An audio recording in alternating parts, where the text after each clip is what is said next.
Good morning students.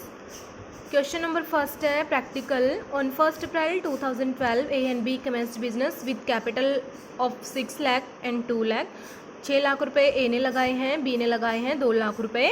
कब? 1 April 2012 को business start इन्होंने अपना कर दिया। On 31 March 2013 the trading profit before taking into account the provision of deed. जो भी प्रोविज़न हमने बना रखे हैं वो ऐड या लेस करने के बाद, यानी कि वो अप्लाई करने से पहले हमारा प्रॉफिट कितना है? 2,40,000 का। Interest on capital is to be allowed at 6% per annum. जो कैपिटल इन्होंने लगा रखी है पार्टनर ने, उसके ऊपर कैपिटल कितनी, इंटरेस्ट ऑन कैपिटल कितना अलाउड किया हुआ है फर्म ने? 6% पर annum. B was entitled to a salary of 60,000 पर एनम। 60,000 रुपये बी को सैलरी के मिलेंगे, ए को कोई सैलरी नहीं मिलती। पर ईयर इसको कितना मिलेगा? बी को सैलरी 60,000 रुपये। The drawing of the partner A and B were 60,000 and 40,000 respectively. A कितना ड्राइंग करता है, निकालता है बिजनेस से? 60,000 रुपये, और बी निकालता है 40,000 रुपये। The interest on drawing for A being 2,000 and B 1,000। 2,000 रुपये इंटरेस्ट ऑन ड्राइंग बी को पे करने हैं, सॉरी ए को पे करने हैं, और 1,000 रुपये बी को पे करने हैं। Assuming that A and B are equal partner, A और बी जो प्रॉफिट डिस्ट्रीब्यूशन जो रेशियो है उनकी, वो क्या माननी है हमने? इक्वल, बराबर जो प्रॉफिट है वो डिस्ट्रीब्यूट करेंगे।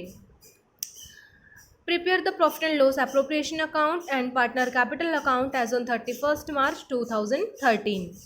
अब यहाँ पे क्वेश्चन में देखो, आपको नहीं बताया गया है कि आपकी जो कैपिटल है वो फ्लक्चुएटिंग है या फिर फिक्स्ड है। आपको कोई भी नोटिफिकेशन अगर ना मिले तो आपने क्या मानना है? उसको परिवर्तनशील यानी कि फ्लक्चुएशन मानना है। फ्लक्चुएशन मानना है तो हमने सिर्फ एक ही अकाउंट बनाना है, पार्टनर कैपिटल अकाउंट। दो हमने अकाउंट अपने नहीं। तो सबसे पहले हम बनाते हैं अपना profit and loss appropriation account. Profit and loss appropriation account में कौन कौन से आइटम आएंगे वो ऑलरेडी हम कर चुके हैं। देखिए, प्रॉफिट हमें क्वेश्चन में दिया गया है 240 का। हमने देखा था कि profit and loss appropriation account में हम कौन सी आइटम को डालते हैं? जो प्रॉफिट डिस्ट्रीब्यूट होगा सारी की सारी प्रोविजन लेस या ऐड हो जाने के बाद, किसको? पार्टनर को। तो क्रेडिट में टोटल प्रॉफिट हमारा आता है। तो प्रॉफिट हमारे पास कितना अवेलेबल है प्रोविजन के लेस या ऐड करने से पहले? 240 का। ठीक है, प्रॉफिट हमारा ये है। उसके बाद कुछ अमाउंट हमें यहाँ से मिला बाय इंटरेस्ट ऑन ड्राइंग। 2,000 रुपये है इंटरेस्ट ऑन ड्राइंग ए से मिले, 1,000 रुपये हमें बी से मिले। तो टोटल अमाउंट हमारे पास कितना हो गया? 243 का। ठीक है, क्रेडिट साइड में और कोई भी आइटम हमारी नहीं आएगी। क्वेश्चन में हमें दिया हुआ तो 240 का प्रॉफिट है बिफोर टेकिंग इनटू अकाउंट्स, और यहाँ पे इंटरेस्ट जो ड्राइंग के ऊपर हमें मिला है 2,000 रुपये का और 1,000 रुपये का। इसके अलावा कोई भी ऐसी हमारी एंट्री नहीं है जो हमने क्रेडिट में डालनी हो। देन हमारे पार्टनरशिप फर्म के खर्चे आते हैं जो हमने डेबिट में डालने हैं, जो इस प्रॉफिट में से लेस होने के बाद जो अमाउंट बचेगा वो अवेलेबल रहेगा पार्टनर में, जो डिस्ट्रीब्यूट होगा। बी को सैलरी हमने पढ़ा था 60,000 रुपये देनी है। ठीक है, ए को कोई सैलरी नहीं दी गई तो नहीं लिखी, बी को सैलरी देनी थी 60,000 रुपये, वो लिख दी हमने। खर्चा था डेबिट में लिख दिया। और कौन सा खर्चा दिया हुआ था? इंटरेस्ट ऑन कैपिटल 6% अलाउड कर रखा है। ए की कैपिटल 6 लाख रुपये है तो 6% इसका 36,000 हो गया। बी की 2 लाख रुपये है, 6% है, इसका 12,000 रुपये हो गया।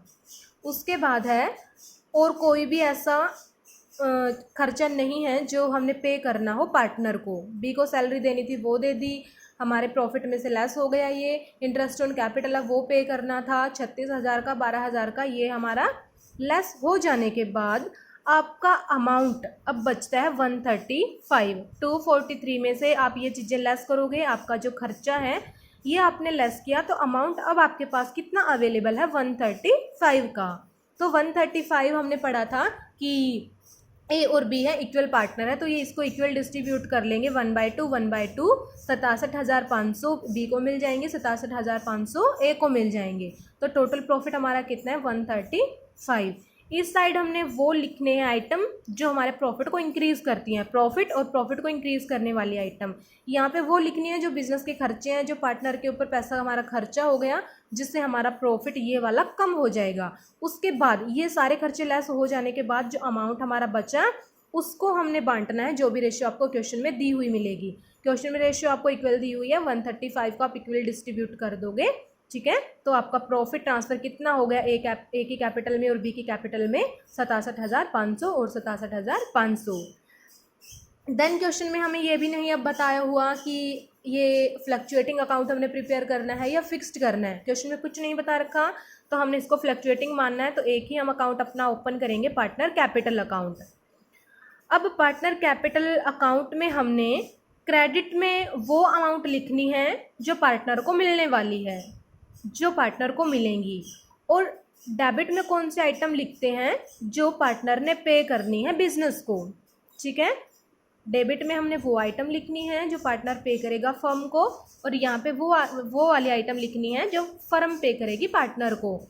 तो स्टार्टिंग में इन्होंने कैपिटल लगाई थी 6 लाख रुपए की, 2 लाख रुपए की, वो भी इन्हें वापस मिलेंगे। उसके बाद इंटरेस्ट ऑन कैपिटल 6% था, 36,000 का, 12,000 का, ये इनको मिलेगा, ठीक है। ये आप कहाँ से ट्रांसफ़र करोगे, यहाँ से, ठीक है। 36,000 12,000 ये इनको मिलना है। कैपिटल तो ऑलरेडी इन्होंने लगाई हुई थी, वो आपने लिखनी है। बी को सैलरी मिलनी है 60,000 रुपये की, वो आपने यहाँ पे डाल दी, और जो प्रॉफिट इनको डिस्ट्रीब्यूट हुआ है 67,500 का, 67,500 का, वो आपने डाल दिया। उसके अलावा कोई भी इनकी इनकम नहीं है। कैपिटल इनको इन्होंने लगाई थी वो कर दी, इंटरेस्ट ऑन कैपिटल इनको मिलना था वो कर दिया, सैलरी बी को मिली थी वो कर दी, और प्रॉफिट जो इनको profit and loss appropriation account से डिस्ट्रीब्यूट हुआ था वो आपने कर दिया। डेबिट साइड चलते हैं। ड्राइंग इन्होंने करी थी 60,000 रुपये की और 40,000 रुपये की, वो भी इन्होंने, इनके जो टोटल प्रॉफिट है उनमें से कम होगी, इनको ये देनी पड़ेगी फर्म को। इंटरेस्ट ऑन ड्राइंग है 2,000 रुपये का और 1,000 रुपये का। इसके अलावा पार्टनर का और कोई भी खर्चा नहीं है जो इनकी इनकम में से लेस होगा। तो बैलेंसिंग फिगर आपका कितना बच गया, 6,41,500, ठीक है।